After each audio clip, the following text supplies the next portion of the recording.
Good evening. I'd like to begin by sharing one of the most impactful quotes on my entire mathematical career. Okay, people, let's do math. Yeah, that's it. Now, those few words have the very real power to strike fear into students' hearts for years to come. Now, maybe I'm being a bit dramatic for some of you. You might be shaking your heads. No, we love math. Math is amazing. For you, those words might bring about images of happy days spent in the content companionship of your trusty calculator. However, I'm going to go ahead and guess that's not most of us, so consider yourselves the lucky few. But whether you like it or not, there's math. Specifically, advanced math, which is considered to be Algebra 2 in terms of the curriculum. Now, math is not the same as arithmetic. Math is calculus, algebra, geometry, what we think of as advanced. And arithmetic is addition, subtraction, multiplication, what we think of as basic math. And now that we've learned the terminology, who here, by a show of hands, has taken a math class? And who has taken or is taking an arithmetic class? And this can be in past years too. And that's going to be most of you. In fact, 89% of high school students in the US have taken or are taking a math class.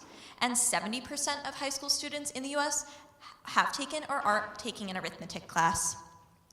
And this is likely due to the fact that high school mathematics courses are required by almost every single high school, as well as for colleges and universities.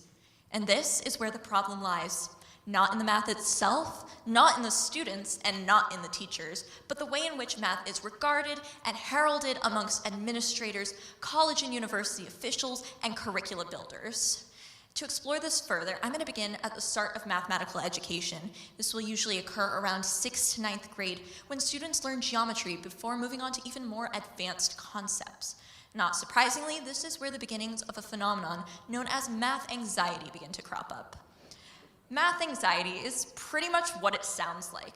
Severe feelings of nervousness and worry when approached by a math-related situation that can also be accompanied by physical symptoms such as increased heart rate, hyperventilation, and sweating. Now, for some context, anxiety is an evolutionary response to help humans deal with and react to severe biological threats. And I'm talking like a major predator stalking a caveman type of threat. It seems that math has now morphed into that major predator and is further harming our abilities. A good amount of research has been done into this issue, and a 2018 study showed that through MRIs, when people with math anxiety did attempt a mathematical task or skill, their working memory, which includes mathematical processing and generalized thinking, was overtaken by their anxiety response, which inhibited them from completing the task. This led to condemnation from authority figures, embarrassment, and guilt, and eventually led to avoidance. As you can see, math anxiety contributes to a vicious cycle where students become less resilient, less interested in learning, and less interested in STEM-based careers. And I'm just going to back this up for a minute because I just said that STEM-based careers aren't necessarily involved with the math we learn in school. Yes, I did. Educational psychologist John P. Smith III found that mathematical reasoning in the workplace differs markedly from the algorithms taught in school. And this makes sense. For a real-life example, over the summer, I was lucky enough to work in an HIV and AIDS research lab, undeniably STEM-involved. Yet I learned that scientists are much more likely to utilize specialized computer skills as well as software in order to graph and calculate their data, while the calculations done by hand could be done through simple arithmetic. And this is not an uncommon event. Many STEM careers utilize prior and hands-on training to familiarize their employees with calculations and methods of preference.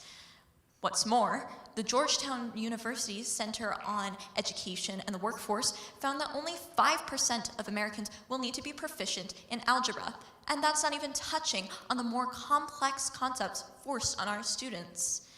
So if we're learning all this math, why exactly do we need it? The answer is that we don't really. Institutions weaponize unnecessary math as a badge of prestige. They require it for admissions, prerequisites, and to pass core courses, all to convey a certain sense of academic selectivity and superiority. However, it has quite the opposite effect. Exit exams, which are required exams for students to pass high school that require algebra, have increased levels of dropout and failure rates in schools. What's more, 80% of community college students drop out or fail, with 70% of them citing a failure of required math.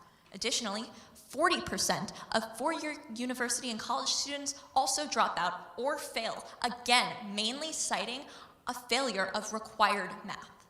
And if our students are failing these math classes and we're still teaching them, why is this happening? A number of factors have actually been contributing to this for decades. The primary one, the Common Core standard. This was implemented in 2010 when current high school students were in elementary school, and it states that all high school students must be SAT-level mathematics skill proficient by the end of high school. Yet, this was implemented at a key time in mathematical development and threw many teachers and students off track with a massive shift in curricula, teaching strategy, and learning strategy, also implementing a terrible cycle of one-size-fits-all testing, standards, and materials. But even beyond that, significant disparities have existed in all aspects of STEM for decades, most significantly in mathematics. In fact, the lowest fifths of the socioeconomic scale saw the lowest levels of mathematic achievement.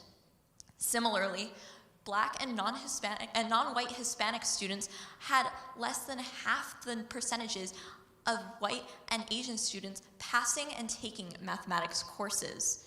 Additionally, alternate teaching strategies proposed by Common Core and their contemporaries, like spatial reasoning, have been proven to benefit male students over female students, not to mention the adverse effects on students with neurodivergent needs.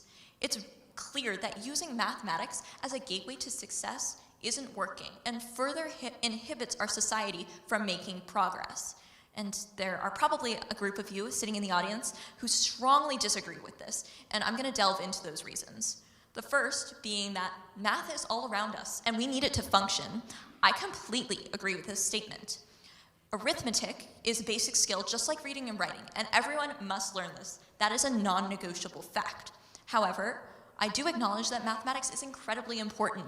People need to be able to create those softwares and those technologies that help us make our everyday life easier. However, only students and people who are interested in those areas and those skill sets need to be taught and learning those on a daily basis. Otherwise, students have virtually no use for these skills. Secondly, we have the ever anxiety-inducing argument that you need it to get into college. This is also not wrong, as many colleges and universities require mathematics for admissions. However, universities that do this are discouraging students who are talented in other fields like humanities from realizing their full potential, and they are encouraging students who struggle with math to give up on their education altogether. And this may make some people rethink their worship of math in schools. People also may latch on to the scholarly sounding argument that math teaches you how to learn and think disciplined. This is somewhat true, as math can be a guiding source for students, but for others, it's a source of shame, embarrassment, and guilt. Additionally, the frames of mind considered mathematical thinking in schools tend to be a detailed list of instructions and don't foster academic or mathematical curiosity, which leads students to become frustrated with their learning and can even cause them to give up altogether. People may also latch on to the statement that math is necessary for financial and other life skills. While it is true that math is incredibly important for financial skills and other life skills later on that you will need to utilize, these skills are generally not taught or even emphasized in high school math. And I don't know about you, but hand drawing rose curve graphs is not going to help me do my taxes. And finally, don't we need more STEM workers? The answer here is a bit complicated. Over the past decades, companies have found that it is both easier and cheaper to hire foreign employees. While there is still no shortage of American STEM workers, leading the underemployment rate for mathematics and engineering majors to be nearly 33%. What's more, 62% of STEM majors, not including medicine, never go into a STEM-related field. And now we're at the point where some of you may be thinking, okay, well, I don't need math, What do I do with this? I can't really walk up to my teacher tomorrow and say, okay, I'm done, I quit. Instead, there are some solutions. Instead of requiring mathematics, require logic, statistics, quantitative thinking, and financial literacy, skills that have been proven to help students later on in life as well as in their day-to-day life by utilizing arithmetic skills so that those skill sets are not lost or forgotten. And yes, of course mathematics can still be taught, but they don't need to be forced on students who will never find use for them and will never use them in their lives. So you can see, these solutions are all based on systemic change, which is hard to incorporate and hard to sustain. However, there's room to hope. By coming here today, we have taken the first step to enact change by admitting that our system is wrong and broken. We can start to fix it through open minds and open hearts. So I will leave you with one last thing before I go, and hopefully you've been able to find some new meaning in this statement. Okay, people, let's do math. Thank you.